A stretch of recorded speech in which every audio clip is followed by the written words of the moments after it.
ये यहाँ पे नवाब साहब के जो साहबजादे आया करते थे, उनके साथ जो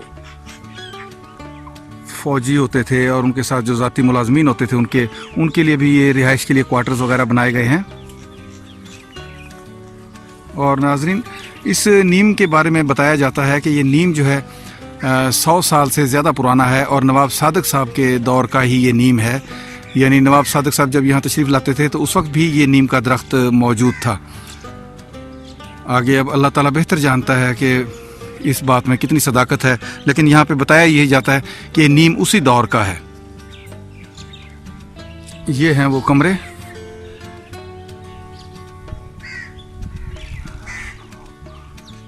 और ये बहुत खूबसूरत जगह है, पुरसुकून जगह है। सहरा चोलिस्तान में एक पुरसुकून जगह पे नवाब साहब ने अपने वली अहदों के लिए ये जगह बनाई थी, जहाँ पे उनके वली अहद जो थे तशरीफ़ लाते थे और यहाँ पे शिकार वगैरह भी खेलते थे सहरा चोलिस्तान में। और यहाँ पे सैर व तफरी के लिए भी वो लोग यहाँ पे आया करते थे। ये है वो नीम का दरख्त जिसके बारे में बताया जाता है कि ये 100 साल से भी ज़्यादा कदीम दरख्त है। और अब आपको नज़र आ भी रहा होगा कि दरख्त की किस कदर चौड़ा ये दरख्त है नीम का। और इसके अंदर ये देखें, अब सीवी लग चुकी है जो कि आहिस्ता आहिस्ता इसको खाती जा रही है। ये देखें, ये सीवी इसको लग चुकी है, जो कि इस दरख्त के लिए बहुत ख़तरनाक है। माशाल्लाह किस कदर घना और सायादार दरख्त है नीम का ये। और इस नीम के दरख्त के साथ ही कुआं है जो उस दौर का, नवाब सादिक साहब के दौर का कुआं भी मौजूद है, वो भी चल के देखते हैं। और एक छोटी सी मस्जिद भी यहाँ पे मौजूद है। ये कुआं है, देखें, बहुत ही कदीमी कुआं, जिससे यहाँ पे पानी निकाल के डाला जाता था, जिससे जानवर वगैरह गालबन उस दौर में पीते थे। इस जो छोटा सा थड़ा सा बनाया गया। और ये देखें कुआं, बहुत गहरा ही कुआं है और कुएं के बिल्कुल तल में जाके पानी के आसार अभी भी मौजूद हैं। और इस कुएं के साथ मौजूद एक मस्जिद, ये वो मस्जिद है जो बनाई गई। अब गालिबन ये मस्जिद बाद की लग रही है मुझे, इसकी तर्ज तामीर से पता लग रहा है कि ये उस दौर की नहीं है, इसको बाद में तामीर किया गया है। वो सामने जो इमारत नज़र आ रही है और वहाँ पे नवाब साहब के जो साहबजादान थे, साहबजादगान, वो यहाँ पे क़याम फरमाते थे। और इसके साथ साथ यहाँ पे और भी बिल्डिंग्स बनी हुई हैं जहाँ पे उनकी क़यामगाह होती थी। चलते हैं उस तरफ, वो भी आपको दिखाता हूँ मैं। किस कदर खूबसूरत और पुरफ़ज़ा जगह है ये। और इन दरख्तों के पीछे देख लें, वो इमारत आज भी बाकी है जहाँ पे किसी ज़माने में नवाब साहब के जो शहज़ादे होते थे वो यहाँ पे तशरीफ़ लाते थे अपनी फैमिली के साथ और यहाँ आके रिहाइश पजीर होते थे। लेकिन आज हिफाजत ना होने के बाइस ये सारी उजड़ चुकी हैं। ये देख लें, अब आपके सामने हैं उस इमारत के आसार।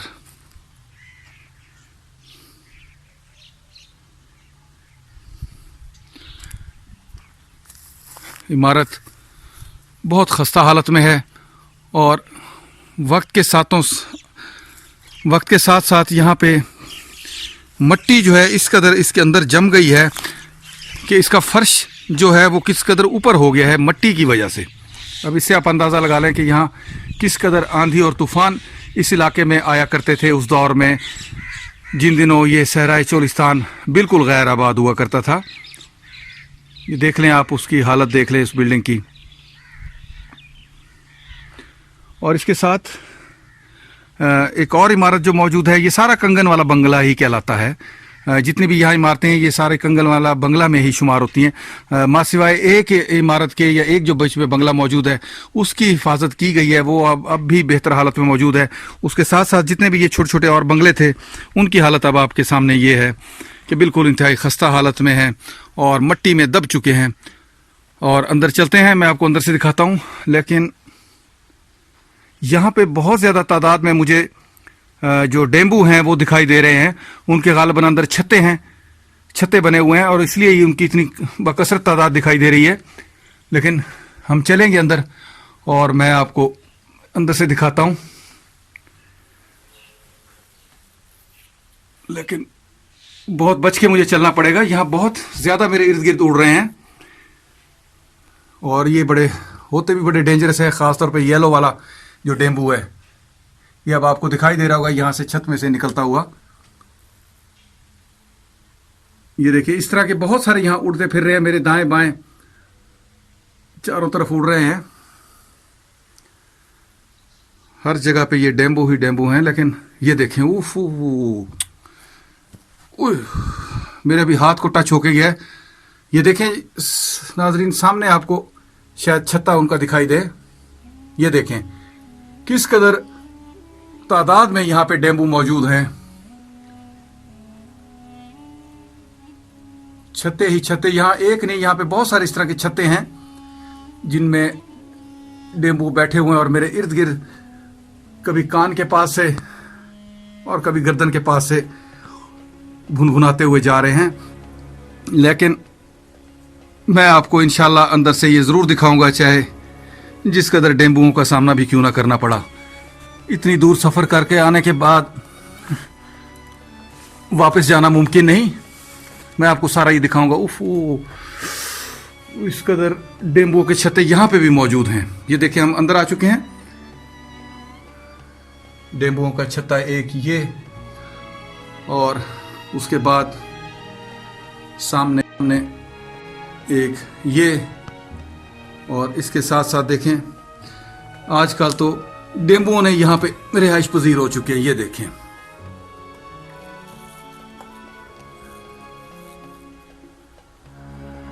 जी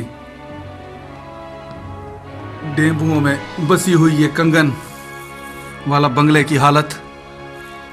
सामने भी डेम्बुओं के छत्ते, पूरी बिल्डिंग में ही डेम्बू हैं और बिल्डिंग की हालत ज़ार अब आपके सामने है। एक बार फिर मैं आपको दिखाता चलूं। डेम्बुओं की बात छोड़ते हैं हम और बिल्डिंग की बात करते हैं। बिल्डिंग की देख लें आप हालत।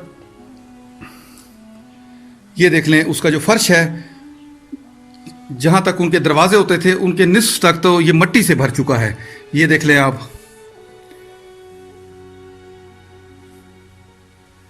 मिट्टी से भर चुका है ये भी। और इसके साथ हम दूसरे कमरे की तरफ दाखिल होते हैं।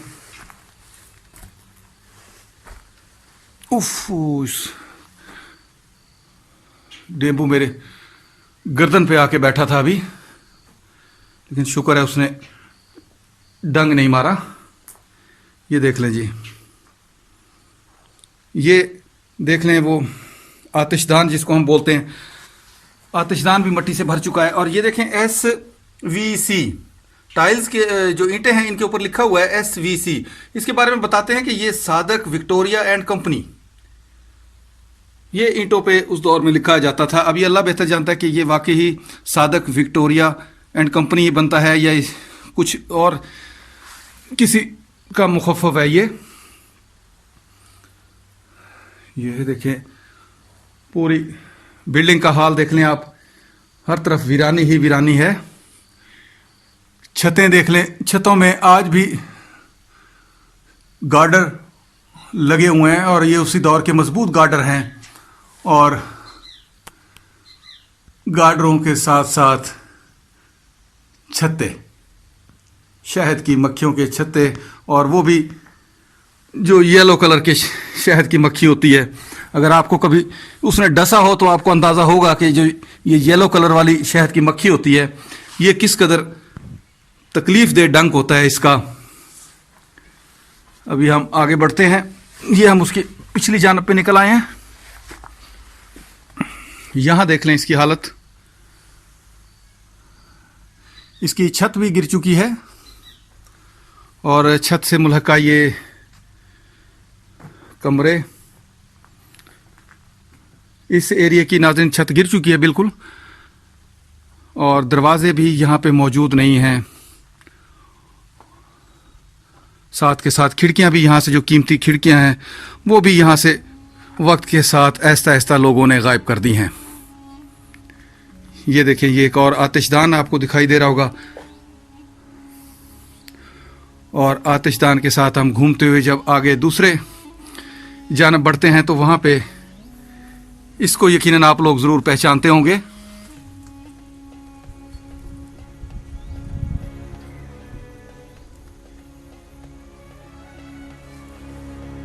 आगे बढ़ें जी, आगे बढ़े हम। ये हम उसकी बैक साइड पे निकल आए हैं। बेपनाह डेम्बुओं के साथ यहाँ पे भी डेम्बू हर तरफ हमारा इस्तकबाल करते हुए।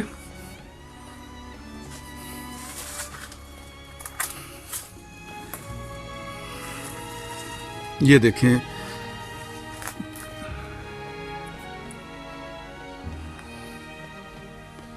कंगन वाला बंगला, जहाँ पे किसी दौर में शहजादे आके ठहरते थे। रियासत भावलपुर के शहजादों की ये एक आर्जी क़यामगाह थी। जब वो यहाँ तशरीफ़ लाते थे सहराए चोलिस्तान में शिकार खेलने के लिए या वैसे सैर व तफरीह के लिए यहाँ तशरीफ़ लाते थे, तो उस वक्त वो अपनी फैमिली के साथ भी आया करते थे। तो इन बंगलों में जो थे यहाँ पे ये बने हुए, इनमें ये वो लोग क़याम करते थे। और आज इन बंगलों की हालत ज़ाहिर आपके सामने है।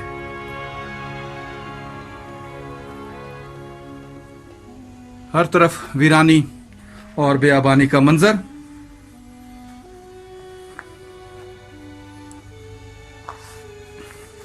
तारीखी विरसा यहाँ पे भी उजड़ा हुआ दिखाई दे रहा है। कोई चीज़ यहाँ बाकी नहीं है। दरवाजे तक उखाड़ लिए गए, खिड़कियाँ तक उखाड़ ली गईं, हत्ता कि जहाँ जहाँ किसी का बस चला तो उन्होंने छतें तक भी उखाड़ ली।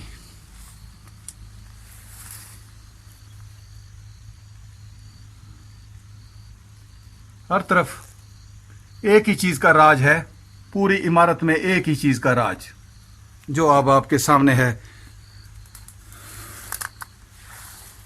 बहुत दुख होता है नाजरीन, बहुत अफसोस होता है जब हम इस तरह की तारीखी जगहों की नाकदरी देखते हैं, और ख़ास तौर पे लोगों के जो हाथों इस तरह की तारीखी विरसा बर्बाद होता है तो उसका बहुत दुख होता है।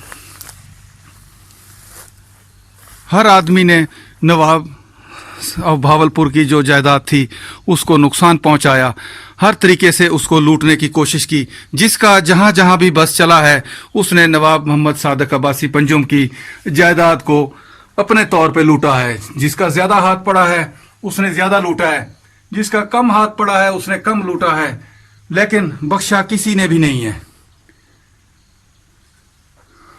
अल्लाह ताला नवाब सर सादिक मोहम्मद अब्बासी को जन्नतुल फिरदौस में आला मकाम अता फरमाए। उनकी बहुत खिदमत थी, अपने लोगों से बहुत मोहब्बत थी, और यहाँ के राया का वो हमेशा ख्याल रखते थे। आज भी जब हम लोगों से, पुराने दौर के लोगों से उनके बारे में पूछते हैं, सवाल करते हैं, तो सभी लोग उनसे आज भी अपनी मोहब्बत का इजहार करते हैं। लेकिन इसके बावजूद आप देख लें कि मोहब्बत का इजहार अपनी जगह, लेकिन लोगों की फितरत, लोगों की नीयतें और लोगों की जो वही फितरत, मैं कह लूँ फितरतें अपनी जगह पे हैं कि उन्होंने नवाब साहब की ज़ाती जायदाद और अमलाक को किस कदर बेदर्दी से लूटा है और उनको नुकसान पहुंचाया है। कंगन वाला बंगले की ये इमारत आपके सामने इस बात का वाज़े और मुंह बोलता सबूत है कि किस कदर यहाँ पे उनकी ज़ाती अमलाक को नुकसान पहुंचाया गया।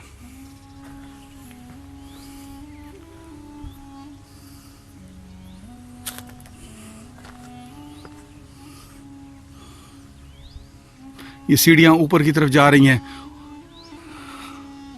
छत की तरफ, और ये है कंगन वाला बंगला।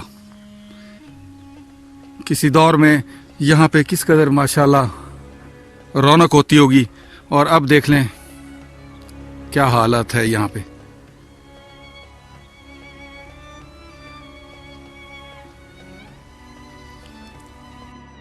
नाजरीन, जैसे मैं इस इमारत के बारे में पहले बता चुका था कि यहाँ नवाब साहब और उनके वली अहद तशरीफ़ फरमा होते थे, तो अब मैंने दोबारा यहाँ पे तस्दीक की है इन भाई से। क्या नाम है भाई जनाब का? नहीं मख्तर साहब। ये यहाँ पे यहीं पे कंगन वाला बंगले में रहते हैं। तो इन्होंने बताया कि इस इमारत में नवाब साहब की फैमिली और उनके जो शहजादे थे वो नहीं ठहरते थे।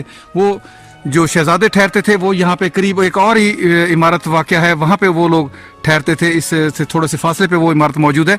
ये जो इमारत है जिसके बारे में मैंने आपको बताया कि नवाब साहब के पसमंदगान जो थे, उनके वली अहद थे, वो ठहरते थे, वो यहाँ पे नहीं ठहरते थे।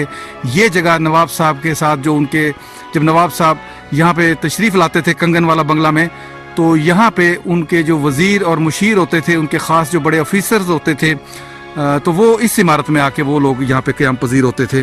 तो मैंने अपनी इस बात की दोबारा तस्दीक कर दी है कि इस इमारत में नवाब साहब की बजाय उनके जो वज़ीर और मुशीर थे वो आके यहाँ पे ठहरते थे। नवाब साहब और उनकी जो औलाद थी और उनके जो शहजादे थे वो यहाँ पे करीब एक और इमारत मौजूद है, एक और बंगला मौजूद है, वहाँ पे वो ठहरते थे। वो भी बंगला चल के मैं आपको दिखाऊंगा।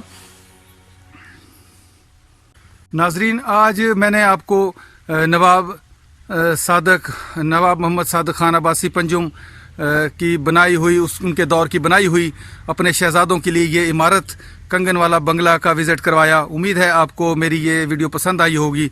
अगर आप लोगों ने अभी तक मेरा ये मालूमाती चैनल सब्सक्राइब नहीं किया तो बराए मेहरबानी मेरे इस चैनल को सब्सक्राइब कर लें और साथ के साथ बेल आइकन का बटन भी प्रेस कर दें ताकि मेरी आने वाली तमाम वीडियोज़ आप तक पहुँच सकें। मेरी आज की ये कोशिश आपको पसंद आई हो तो वीडियो को लाइक ज़रूर करें, वीडियो को शेयर करें। इसके साथ ही मैं आप लोगों से इजाज़त चाहूँगा। फिर इंशाअल्लाह किसी और तारीख़ी मकाम पर आप लोगों से मुलाकात होगी।